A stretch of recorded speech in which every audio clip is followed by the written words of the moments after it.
Hey everybody, this is Kyla here from Waveflow, the mindfulness practice that creates ripples of acceptance, meaning, and appreciation. This season, we're interviewing a series of founders, entrepreneurs, and small business owners to hear how they got started and how they've kept up a practice of sticking with the intentions that they've set for themselves. First up is Rebecca. I couldn't wait to interview Rebecca because I'm a regular customer of hers.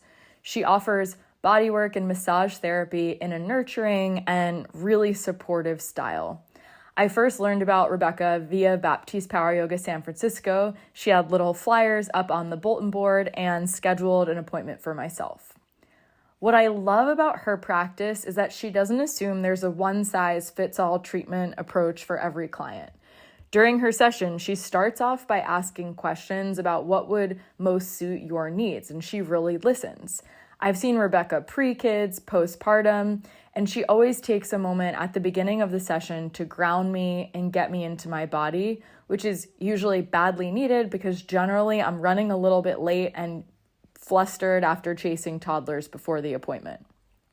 By the end of a session with Rebecca, I leave feeling restored, like myself again, and loose in my body despite whatever physical adventure I've been putting myself through at that moment. I always feel better after a session with Rebecca. I especially loved our conversation because my eyes were open to how resilient Rebecca is and the grit she's demonstrated to design her career with care and build the business up to the point where it is now. Rebecca got really honest about how she had this idea to pursue massage therapy for a long time and sat on it. And as part of something unexpected happening in her life, she became very intentional about a shift she wanted to make to design her future. You will love this story.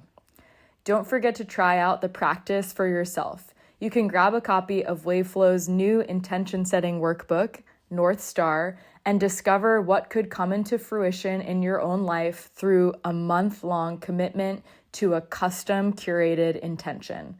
Okay, let's get right into it. Here's Rebecca and I diving into the story of how Rebecca launched her integrative massage therapy business. Hi, everybody. I'm so excited to have Rebecca here joining me on the Waveflow podcast. Rebecca, it's so good to see you.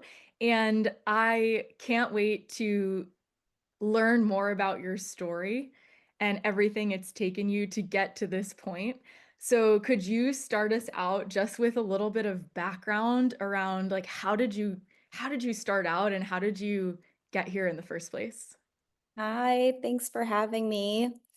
Um, sure. I guess I should start at first because things have evolved over the last 4 years that I've been doing it. But at first I was really set out to create a life that I didn't feel like I had to take a vacation from. That was like a big thing for me. So I was really trying to find the medium for that.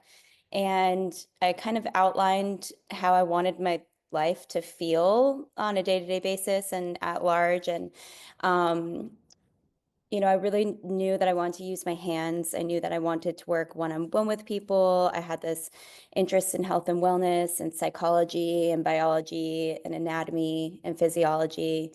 I really wanted autonomy around my schedule at some point of my career. I really valued connection, and I wanted something that like had versatility under the umbrella, so I could pick up a different modality if I got bored. That was really important for me. I didn't want to grow tired of like doing one thing.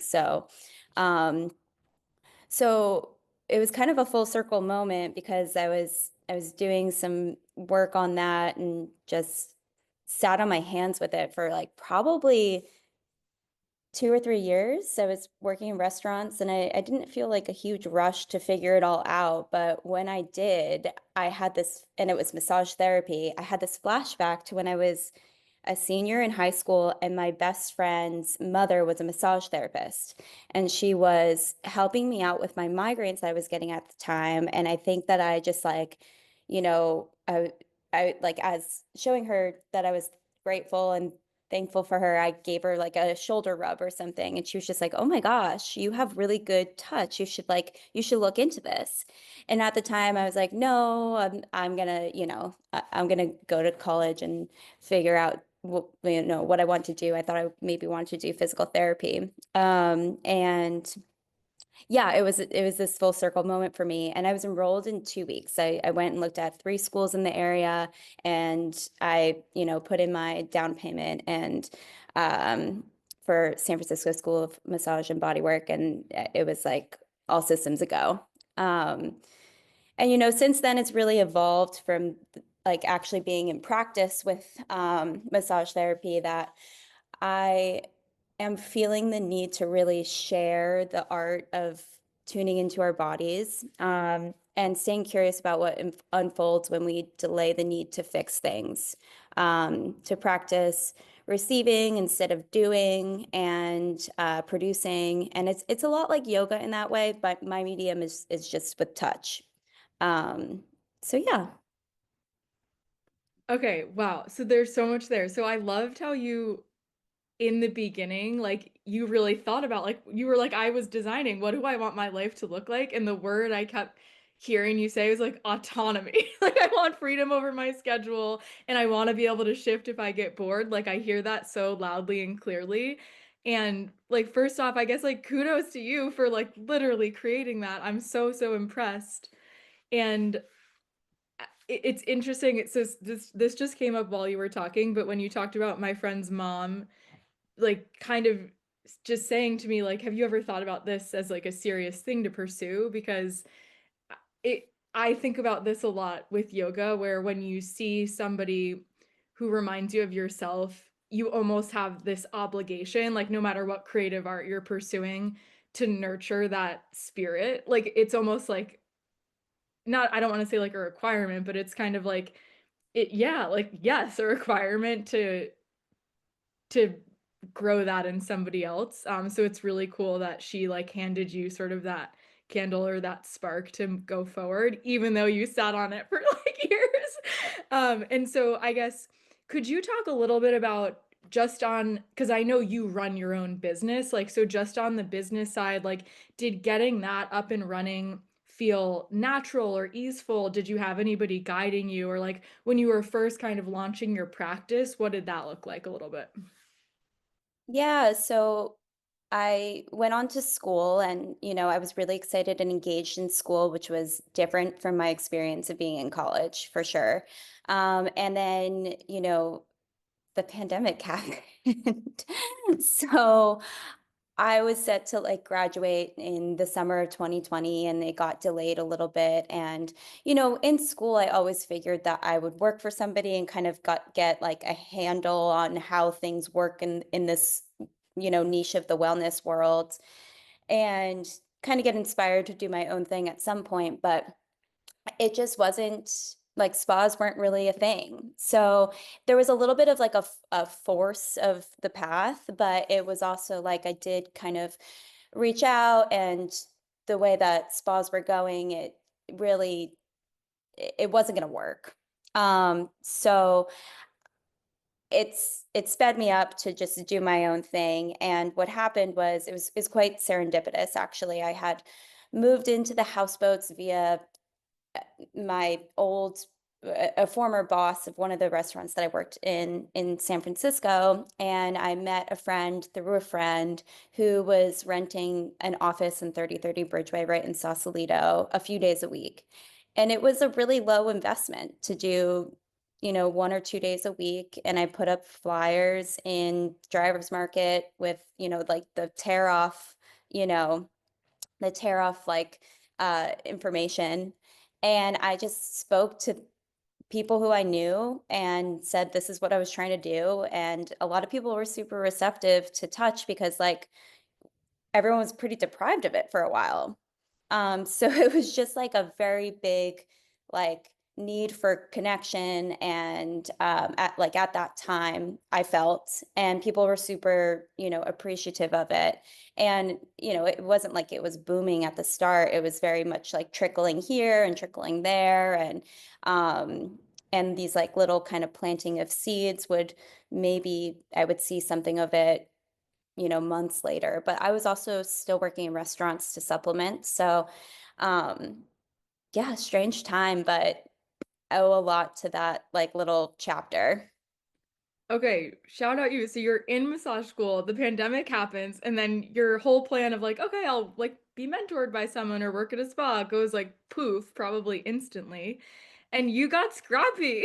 You put up flyers and you like got people in the door for your couple days a week office. Oh my God, this is it's incredible.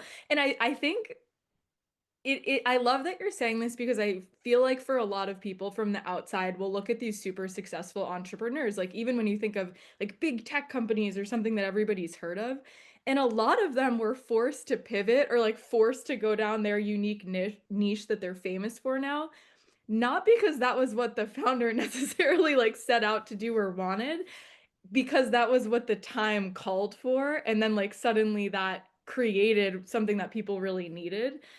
So I love what you're saying, and just because you also are in a unique industry where like you're saying, like people were deprived of touch in the pandemic. Like just as a massage therapist, let's say you're speaking out to someone who hasn't really like embraced massage therapy as something that they do for themselves. Like, what do you think is possible for people when they lean into this modality, like in their life, or like how have you seen it help people, I guess, firsthand, because you're really doing it day to day?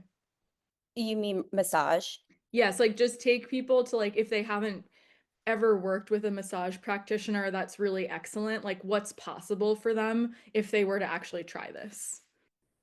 Yeah, I think that like it's really showing up for yourself and not having an agenda, and seeing like what can unfold from that is what I really love hearing feedback about. Because like yes, of course we're going to work on the muscles that hurt, and we're going to address the things that are getting in the way of you living your life, with more ease and flow. But there's so much underneath that, and like to really give yourself the time to explore that with the help of touch, is such like a radical act right now. We just are expected to do so much on our day to day. And no wonder why everyone's stressed out and overwhelmed, So like to carve out 60, 75, 90 minutes bi-weekly, monthly, and just like notice how you feel afterwards, and that you like what feeling resource can do in all these other areas of your life that you're, you know, having trouble with, is that's really the thing for me that is super gratifying, and that I can, share with people. And so on this idea of, right, the like you're saying, kind of the radical act of like prioritizing one's own body. So you're in a job like that is quite physical, right? So what like boundaries do you have to set for yourself around like how much can I work, or like when should I not be working, or like what tools or techniques do you use to like maintain your original intention of why you sought out to do this? And I'd love to hear about how you balance that with like, okay, I want to grow my business and I also need to like think about longevity. So could you talk a little bit about that? Yeah, so I think the versatility part of like being under the umbrella of body work and health and wellness, I've definitely said to myself like, oh, I'm very interested in somatic therapy, and sometime down the line I could learn that, or craniosacral therapy, and that will save my hands. But like as for the day to day right now where I'm at in my practice, um, it's just being super honest with myself, really. And like, and being in that kind of receiving mode to say, what do I need right now? Do I need to sleep more? Do I need to go book myself a massage? Do I need to close my books? And that's really just, that's really it was really hard for me in the beginning, because I was like, this is my job and this is what I'm expected to do. So like, and because I'm new, I really need to like just take whatever I can get. Um, and through many times of just feeling too exhausted and it's not fun for me anymore. And like I'm supposed to be, or I set out the intention to cultivate this life that I didn't need to like take a huge break from. You just learn what boundaries are more important and what you can waver on. And it's fun. It's fun to be in that mode because it keeps me engaged. I love that because I think that I hear myself a lot in what you're saying, and like I think that's a struggle for like many entrepreneurs and founders. So I love you like kind of t teaching us how you've worked this out in real time. I'd love to hear, was there anything as you've been building your business and thinking about potentially what like new sort of like somatic paths you're hoping to pursue? Has there anything that's come up throughout this whole process that either surprised you or felt like a challenge that now you look back on it and you're like, okay, that helped me grow, whether it's like something with clients or something with the actual business itself? What's come up that you feel like has came to you as sort of like a lesson as you look back on it? Yeah, I feel like I was my biggest challenge. Like, I think it's very common for caregivers to psych themselves out to be unfit if they're not like perfect themselves to help other people. Um, and the message that always like comes through every time this kind of comes up for me in a big way that has me really frustrated is like we all really need to drop the need for perfection and accept the messiness of our own lives in order to be like truly present for my clients, of course, but like also friends and family. And it like really keeps the container authentic. But if I have like if if I have a run-in with a client that's, maybe making me feel uncomfortable, or maybe like there's like a money issue that's making me feel stressed out or something like that, like it always kind of boils down to this like need to be perfect, and it really just gets in the way. Um, and you have to hold it. Like you have to be honest with what that mechanism is doing for you in order to really like come out on the other side and feel liberated from it. Does that make sense? Totally. Yeah. I see this. So I do workshops with founders and entrepreneurs. A lot of the people who come to these are women, and in so many women's voices, especially for people who are on the cusp of starting something and haven't, what I hear in them is this desire to do everything perfectly, and it prevents them from starting. And also it's like, yeah, like you could do everything perfectly, and like what's the fun in that? Like people want to be in business with a human. Like they care about the story almost sometimes as much as the service or the product. And I love that you're saying that because it's it's a big deal to almost like rise above that desire to do everything perfectly and just do the thing that you're trying to do. So I love that you're sort of talking about what that's been like for you. I'm just curious because it does sound like your process that you used when you were designing your career and how you wanted it to look was very almost, I don't want to say like guided, but it seems like you were doing it in a very, very thoughtful way. So, do you have any continuation of that process where do you check in with yourself on any regular cadence or do any sort of, I don't know, structured intention setting process, or is that more fluid for you? Could you talk a little bit about what that looks like in your sort of day-to-day life? Yeah, totally. I mean, I was in a very interesting time of life when this was all kind of unfolding. I had lost a partner, his name was Anthony, to a car accident, and I started working with this woman named Jessica, who's a life coach, and she really, really helped me, and I still work with her now, with my grief process, and it evolved into a little bit more of consulting for my business. But it was all interconnected.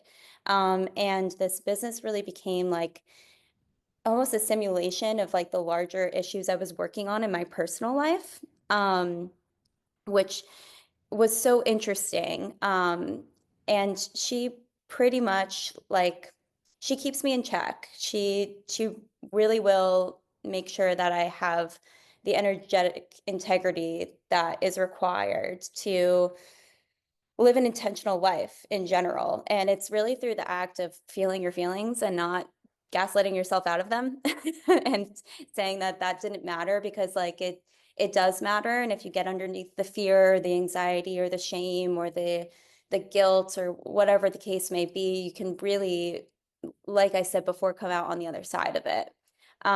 So I really owe like that practice to her um and I was really grateful that I found her. So yeah, does that answer your question? Totally. Mhm.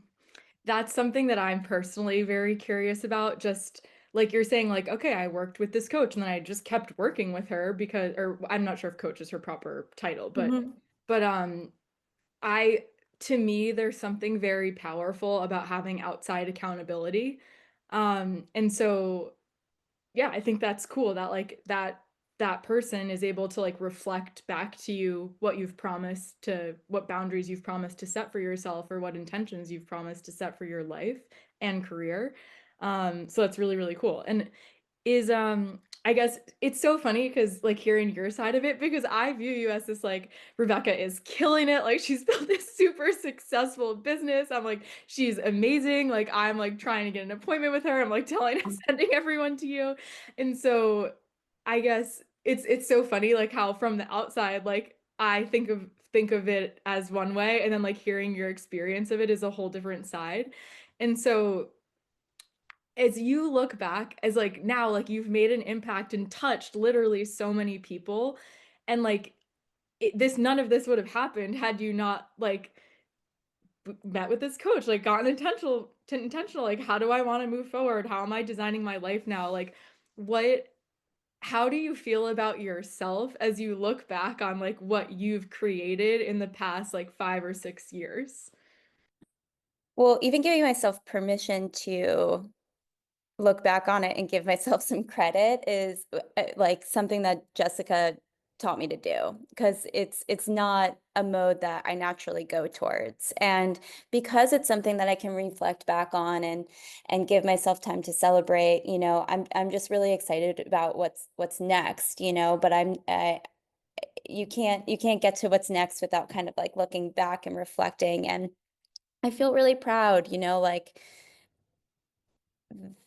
the circumstances that were happening about 5 years ago, I would not think that a a life like this would have been curated out of it, and so um I'm really grateful. Yeah, like getting a little emotional even talking about it, but I feel really good about where I'm at and I'm excited for what's next. Where can people find you? How can people, I know we're in Marin County slash the Bay Area and out of San Francisco. But if people are here locally, how can they find you? Is there any way people can find you virtually? I'd love to just share like how can people meet you and learn more about what you have to offer?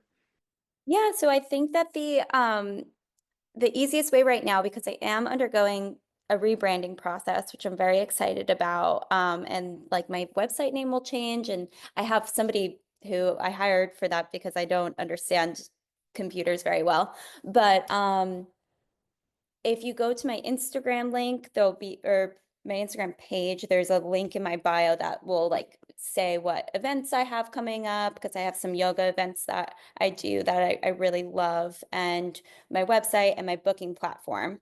So my Instagram name is mind.body.heart, but my last name is Eberhardt with a D. So it's HARDT.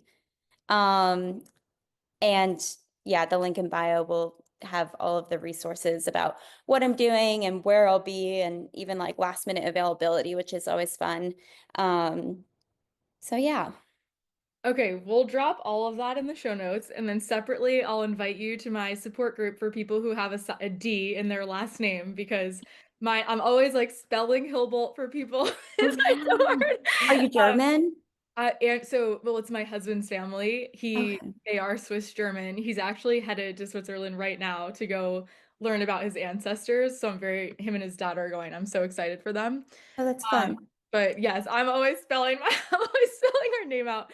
But don't worry, we'll drop the links in here for everybody. Rebecca, thank you so much for coming on, for sharing your story with us about how you got everything up and running and what that's been like for you. You provide such a valuable service to people here in the Bay Area, and I know one day I'm hoping it will touch even more people like throughout the country or wherever they are. So I can't wait to like continue to cheer you on and continue to like spread the word Oh, about thank you you. so much. You're such an Yeah, this inspiration was to me. great. Um, Thank you so much. Okay, everybody, we'll see you soon. Thank you.